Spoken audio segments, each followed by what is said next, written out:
عبداللہ بن عمر اور عبید اللہ بن عمر بصرہ سے گزر رہے تھے ایک جنگ سے واپسی پر، تو حاکم بصرہ نے آپ کو کچھ پیسے دیے کہ یہ مال غنیمت میں جا کے جمع کروا دینا،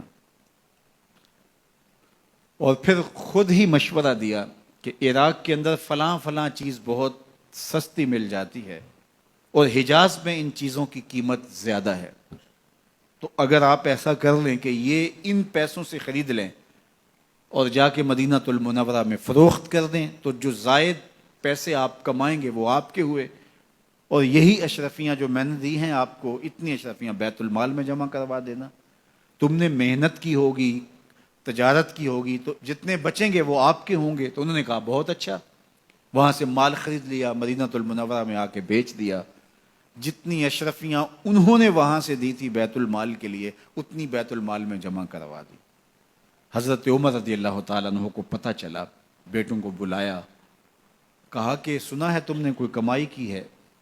کہا جی ہم نے تو تجارت کی اور جو مال لیا تھا اتنا مال ہی بیت المال میں جمع کروایا ہے۔ کہا تم بیت المال کے پیسوں پر کمائی کی ہے، وہ پیسے بھی تمہیں بیت المال میں جمع کروانے پڑیں گے۔ یہ عمر ہیں رضی اللہ تعالیٰ عنہ۔ رومی شہنشاہ کی بیوی سلام بھیجتی ہے حضرت عمر رضی اللہ تعالیٰ عنہ کی اہلیہ کو، تو وہ 1 دینار ادھار لے کر کے اس کا عطر خریدتی ہیں اور شیشیوں میں ڈال کر کے ان کو بھیجتی ہیں کہ چلو ایک رواداری کا اچھا ثبوت فراہم کیا جائے۔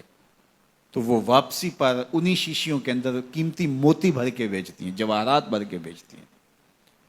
حضرت عمر رضی اللہ تعالیٰ عنہ فرماتے ہیں لاؤ یہ سارے جواہرات، سب کو فروخت کرتے ہیں، 1 دینار اس کو دیتے ہیں، باقی بیت المال میں جمع کر دیتے ہیں۔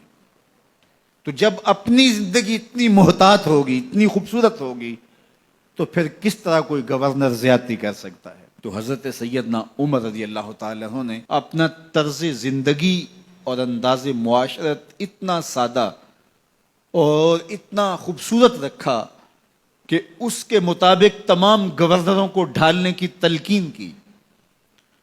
آپ جب بھی کسی شخص کو بطور گورنر اس کا تعین کرتے تو اس کو یہ نصیحتیں کرتے، ایک ترکی گھوڑے پہ سوار نہیں ہوں گے، باریک کپڑا نہیں پہنیں گے، اور انچھنے آٹے کی روٹی کھائیں گے، مکان کا دروازہ نہیں لگائیں گے، کوئی حاجب نہیں رکھیں گے، چوکیدار نہیں رکھیں گے، بواب نہیں رکھیں گے، جو تمہارے تک پہنچنا چاہے ڈائریکٹ پہنچ جائے۔ اللہ اکبر۔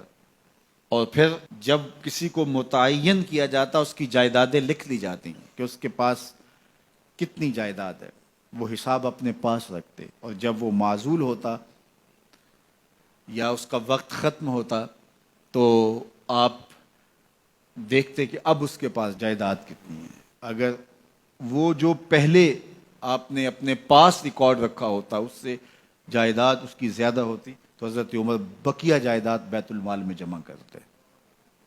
اللہ اکبر۔ اور یہ کیسے تھا؟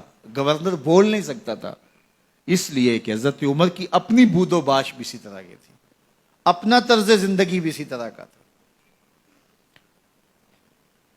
مال غنیمت میں بہت ساری چادریں آتی ہیں جو سب کو تقسیم کر دی جاتی ہیں۔ خطبہ جمعہ دینے کے لیے آئے تو ایک شخص کھڑا ہو گیا، عمر خطبہ بعد میں سنیں گے، پہلے یہ بتائیں کہ یہ جو تم نے قمیض پہنی ہے یہ کہاں سے آئی؟ مال غنیمت کے اندر جو چادریں آئی ہیں سب کے حصے میں ایک ایک چادر آئی، آپ داراز قد ہیں، ایک چادر سے قمیض نہیں سل سکتی، تو آپ کی قمیض کہاں سے آئی؟ پہلے اس سوال کا جواب دے دیجئے، پھر خطبہ سنیں گے۔ اللہ اکبر۔ آپ کے بیٹے کھڑے ہوتے ہیں، کہا ایک چادر سے میرے باپ کی قمیض نہیں بنتی تھی، میں نے اپنے حصے کی چادر بھی اپنے باپ کو پیش کی ہے۔ اس نے کہا اب سناؤ، اور ہم سنتے ہیں۔ یہ ہے حضرت عمر رضی اللہ تعالیٰ عنہ کی اپنی ذاتی زندگی۔ ایاز بن غنم کے بارے میں یہ پتہ چلتا ہے کہ وہ موٹے کپڑے نہیں باریک کپڑے پہنتا ہے۔ اس نے گھر کے دروازے پر بواب بھی رکھا ہوا ہے، چوکیدار بھی رکھا ہوا ہے۔ تو حضرت عمر رضی اللہ تعالیٰ عنہ محمد بن مسلمہ کو بھیجتے ہیں، محمد بن مسلمہ جاتے ہیں اور جا کے تحقیق کرتے ہیں تو ایسا ہی پاتے ہیں، تو ان کو وہیں گرفتار کر کے لے آتے ہیں اور حضرت عمر کے دربار میں پیش کیا جاتا ہے، چھڑی اس کے ہاتھ میں دے کر فرماتے ہیں جاؤ تم بکریاں چرایا کرو، تم گورنری کے لائق نہیں ہو۔